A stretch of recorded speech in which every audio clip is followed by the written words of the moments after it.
Now about the paravesical spaces.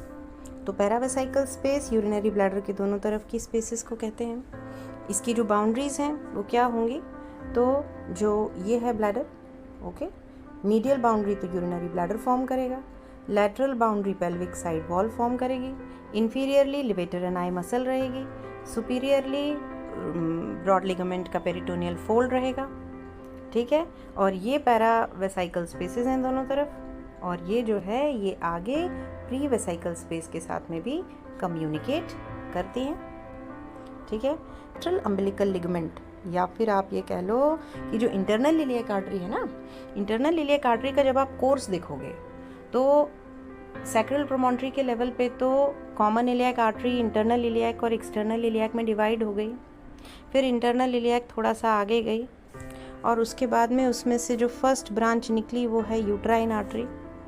Uterine artery internal iliac के origination और uterine artery निकलने के बीच में 5 to 6 सेंटीमीटर की स्पेस रहती है, जहाँ पे कोई वेसल नहीं निकलती है उसमें से। ये जो स्पेस रहती है इसी को हम यूज़ करते हैं जब हमें इंटरनल इलियक आर्टरी लाइगेशन करना होता है, ठीक है। यूट्राइन आर्टरी निकल गई, वो मीडियली चली गई, उसके बाद और आगे गए तो फिर सुपीरियर वेसाइकल आर्टरी निकलती है, ठीक है। और फिर सुपीरियर वेसाइकल आर्टरी निकलने के बाद में और आगे जाने पर जो है उसमें से ये जो बन जाती है, ये ऑब्लिटरेटेड हाइपोगैस्ट्रिक आर्टरी बन जाती है। यही ऑब्लिटरेटेड हाइपोगैस्ट्रिक आर्टरी है ये, और यही पैरावेसाइकल स्पेस को मीडियल और लैटरल स्पेसेस में डिवाइड करती है। इसमें से एक और ब्रांच निकलती है, इंटरनल इलियक आर्टरी की सिर्फ एक ही लैटरल ब्रांच होती है और वो होती है ऑब्ट्यूरेटर आर्टरी। तो इंटरनल इलियक आर्टरी की डायरेक्ट ब्रांच होती है ऑब्ट्यूरेटर आर्टरी। तो मीडियल पैरावेसाइकल स्पेस का इम्पॉर्टेंस इतना होता है कि अगर हम इस स्पेस को क्लियर कर लेते हैं, इसको अच्छे से डिसेक्ट कर लेते हैं ना, तो complete removal of the uterus during radical hysterectomy possible हो पाता है। तो हम जो है वो पैरामेट्रियल स्ट्रक्चर्स को इजीली रिमूव कर सकते हैं, और हम जो है यूट्रस का कंप्लीट रिमूवल कर सकते हैं रेडिकल हिस्टेरेक्टमी में। इसीलिए हम मीडियल पैरावेसाइकल स्पेस को डिसेक्ट करते हैं। ये इसका क्लिनिकल इम्पोर्टेंस है। लैटरल पैरावेसाइकल स्पेस का क्लिनिकल इम्पोर्टेंस ये है कि इसमें ऑब्ट्यूरेटर वेसल्स हैं, ऑब्ट्यूरेटर नर्व है और ऑब्ट्यूरेटर लिम्फ नोड्स हैं, और दूसरे पेल्विक लिम्फ नोड्स भी हैं। तो जब हम यहाँ पे लैड्सको स्पेस रहती है ना, ये लैड्सको स्पेस में पहुँचे, ये उकाबायाशी स्पेस है, यहाँ पर पहुँचे हम पैरारेक्टल स्पेस से पैरावेसाइकल पे पहुँच जाते हैं। हम यहाँ पे लिम्फ नोड्स को क्लियर करके और फिर हम कहाँ पहुँच जाते हैं, यहाँ पहुँच जाते हैं पैरावेसाइकल स्पेस में इजीली, और फिर हम यहाँ के लिम्फ नोड्स जो है वो रिमूव कर देते हैं। एक वेसल होती है जिसको कहते हैं कोरोना मॉर्टिस। ये कोरोना मॉर्टिस जो वेसल है ना, इसका क्या इम्पोर्टेंस है, ये लैटरल पेल्विक साइड वॉल में होती है। ये एक ऐसी वेसल है जो कम्युनिकेट करती है ऊपर इंफीरियर एपिगैस्ट्रिक आर्टरी और नीचे ऑब्ट्यूरेटर वेसल को। ये वाली जो वेसल है ना, ये जो वेसल है ये कोरोना मॉर्टिस है, ब्लैक वाली, और ये इंफीरियर एपिगैस्ट्रिक आर्टरी ऊपर और नीचे ऑब्ट्यूरेटर वेसल्स को के बीच का कम्युनिकेशन है। अब इसका क्या मतलब है, इंफीरियर एपिगैस्ट्रिक आर्टरी जो है वो एक्सटर्नल इलियक आर्टरी की डायरेक्ट ब्रांच होती है, और obturator vessel internal iliac artery की डायरेक्ट ब्रांच होती है।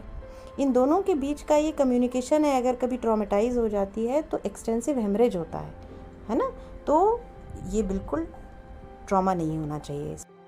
About the spaces which are there in the midline, so first space is the space of Retzius, which is the pre-vesical space, and this space is important for urogynecologic procedures. ये वाली जो space है, ये जो space है, ये है pre vesicle space. तो एंटीरियरली एंटीरियर एब्डोमिनल वॉल होता है, posteriorly anterior surface of the bladder, bladder neck and urethra होता है, लैटरल अम्बिलिकल लिगामेंट होता है दोनों तरफ, या जिसको ऑब्लिटरेटेड हाइपोगैस्ट्रिक आर्टरी बोलते हैं वो होती है, और इसको स्पेस ऑफ रेड्जियस भी कहते हैं। यूरोगाइनेकोलॉजिक प्रोसीजर्स में जैसे बर्च कॉल्पो सस्पेंशन वगैरह है ना, जहाँ स्ट्रेस यूरिनरी इनकॉन्टिनेंस को करेक्ट करना है तब हमें इस स्पेस में पहुँचना होता है। Next is the rectovaginal space. तो ये जो रेक्टोवेजाइनल स्पेस है ना वो ये है, ये भी एक रेट्रोपेरिटोनियल स्पेस है जो पीओडी के नीचे रहती है, पाउच ऑफ डगलस है उसके नीचे रहती है, इंफीरियर टू इट। तो इसकी भी फ्लोर कौन बनाएगा, लिवेटर एनाई, रूफ कौन बनाएगा, पीओडी का पेरिटोनियम, है ना। लैटरली इसमें क्या होता है, यूट्रोसेक्रल और मैकेनरॉड्स लिगामेंट होते हैं दोनों तरफ, ठीक है। तो ये रेक्टोवेजाइनल स्पेस होती है। तो इसमें क्या होता है कि जब हम इस स्पेस में पहुंचते हैं तो यहाँ पे अंदर होता है डेनॉनविलर्स फेशिया। डेनॉनविलर्स फेशिया एक 2 लेयर्ड फेशिया होता है। एंटीरियर जो लेयर होती है वो वेजाइना को कवर करती है, पोस्टीरियर लेयर जो होती है वो रेक्टम को कवर करती है। तो ये डेनॉनविलर्स फेशिया की जो एंटीरियर लेयर है जो वेजाइना को कवर करती है, उसके अंदर वेजाइनल वेन्स होती हैं, है ना। तो जब हम इस स्पेस में रीच करते हैं तो हमें इन दोनों फेशियल लेयर्स के बीच में पहुंचना होता है, और वहीं पे वो एवेस्कुलर प्लेन होता है और उसी को डिसेक्ट करते हुए नीचे जाना होता है। And you have to reach up to the lower limit is the levator ani. You have to reach up to the levator ani when you dissect. Now the principle that has to be followed is that fat always belongs to the rectum. So whenever you find some fat, you have to push it towards the rectum. You have to stay anterior to the fat.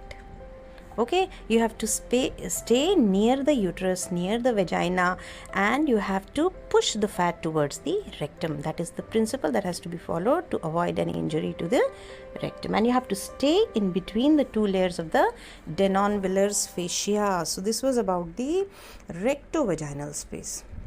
And now talking about the last space in the midline, which is the presacral space और the retrorectal space. Retrorectal space में anteriorly होता है rectum के ऊपर का mesentery, posteriorly होता है वाल्डेयर्स fascia. तो रेट्रोपेरिटोनियल स्पेस है, फ्लोर लिवेटर एनाई ही बनाएगी, ऊपर पेरिटोनियम ही रहेगा। और ये जो है जब हम इस स्पेस में पहुंचेंगे रेक्टोरेक्टल स्पेस में, तो हमें वाल्डेयर फेशिया और मेजेंट्री ऑफ द रेक्टम के बीच में रहना है, क्योंकि प्री सैक्रल वेन्स होती हैं वाल्डेयर फेशिया के नीचे, ओके, अंडर द वाल्डेयर्स फेशिया।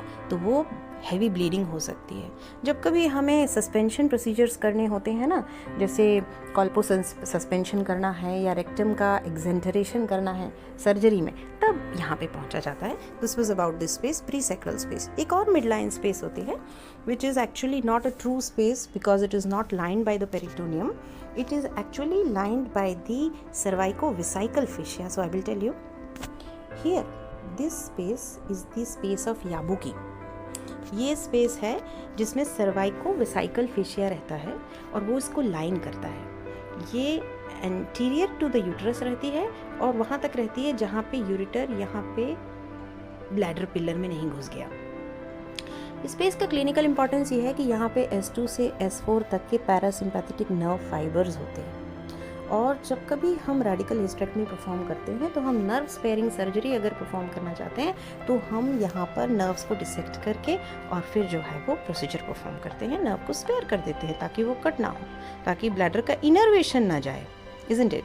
तो यहाँ पे जो सर्वाइकोविसाइकल फेशिया है उसकी 2 लीव्स होती हैं, एंटीरियर लीफ और पोस्टीरियर लीफ। तो जो एंटीरियर लीफ है वो यहाँ पर जो है यूरिटर को लपेट लेता है, ऐसे एनसर्कल करता है, और यहाँ दोनों तरफ ये ना ब्लैडर पिलर फॉर्म करता है सर्वाइकोविसाइकल फेशिया, और उसकी जो पोस्टीरियर लीफ है वो यहाँ पे एंडोपेल्विक फेशिया में जुड़ जाती है और यहाँ सपोर्ट देती है। So this was about the space of Yabuki. Okay, so I have discussed all the potential spaces in the pelvis and their clinical importance.